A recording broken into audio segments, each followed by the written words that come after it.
Hello my dear friends, आज आपके सामने एक ऐसी शख्सियत का नाम लेने जा रहे हैं और इसकी ज़िंदगी के बारे में बताने जा रहे हैं जो शायद आप अक्सर सुना करते होंगे, लेकिन उनकी ज़िंदगी के बारे में, उनके हालात के बारे में क्या हुआ ये शायद मालूम नहीं होगा। अगर मालूम होगा तो काफ़ी अच्छी बात है, अगर मालूम नहीं है तो उसकी अफ़साना पे जाइए, उसकी अफ़साना को पढ़िए। अफ़साना मीन्स उसकी कहानियों को पढ़िए। चलिए आते हैं प्रेमचंद के जीवन का परिचय। जैसा कि आपको मालूम है, प्रेमचंद का जन्म 31 जुलाई 1880 को वाराणसी के निकट लम्ही ग्राम में हुआ था। उनके पिता का नाम अजायब राय पोस्ट ऑफिस में क्लर्क थे। वो अजायब राय व आनंदी देवी की चौथे संतान थे।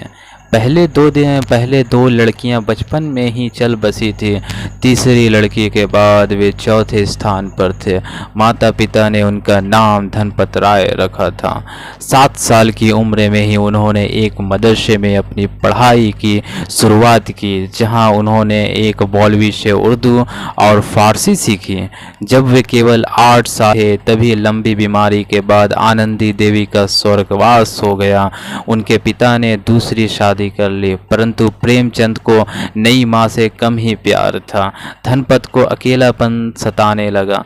किताबों में जाकर उन्होंने सुकून मिला। उन्होंने कम उम्र में ही उर्दू, फारसी और अंग्रेज़ी किताबों की अनेकों किताब पढ़ डाली। कुछ समय बाद उन्होंने वाराणसी के क्वींस कॉलेज में दाखिला ले लिया। 1895 में 15 वर्ष की आयु में उनका विवाह कर दिया गया। उनका विवाह कब कर दिया गया?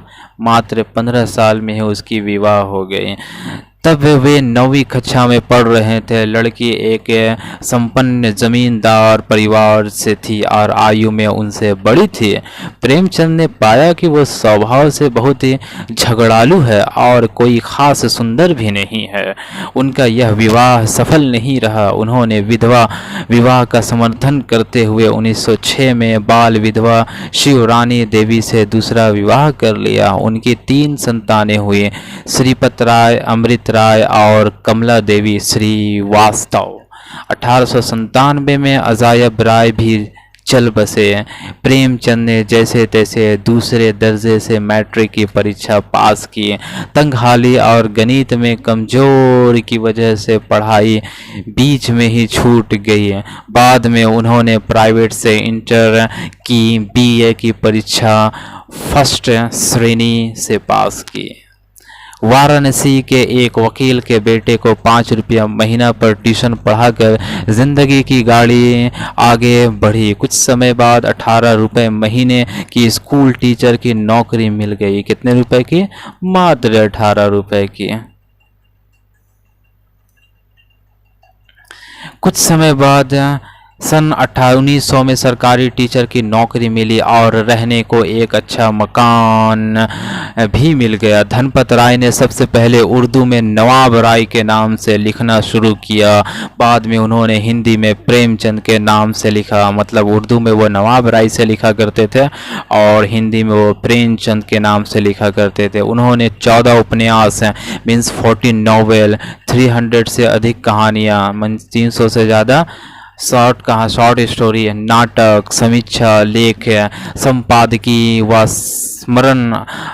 स्मरण आदि लिखे। उनकी कहानियों का अनुवाद विश्व की अनेक भाषाओं में है। उन्होंने मुंबई में रहकर फिल्म मजदूर की पटकथा भी लिखी। प्रेमचंद काफ़ी समय से पेट के अल्सर से बीमार थे, जिसके कारण उनका स्वास्थ्य दिन प्रतिदिन गिरता चला जा रहा था। इसी के चलते 8 अक्टूबर को एक तारीखी रात आती है। 8 अक्टूबर 1936 को कलम के इस सिपाही ने संसार से विदा ले लिया।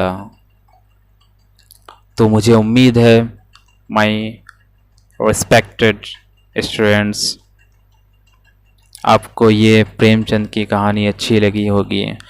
और हमारा मकसद ये है कि आप प्रेमचंद के बारे में जानें और उसे ज़्यादा से ज़्यादा पढ़ें। नहीं 14 नॉवेल्स आप नहीं पढ़ सकते हैं तो कम से कम 7 नॉवेल तो ज़रूर पढ़िए। 300 शॉर्ट स्टोरियाँ नहीं पढ़ सकते हैं तो कम से कम 150 ज़रूर पढ़ें। उनके नाटक को पढ़ें, उनके बारे में जानें, तो आपको मालूम चलेगा कि हिंदुस्तान क्या है। If you want to know about the India then you must go to the story of Premchand. So thank you so much for watching this video.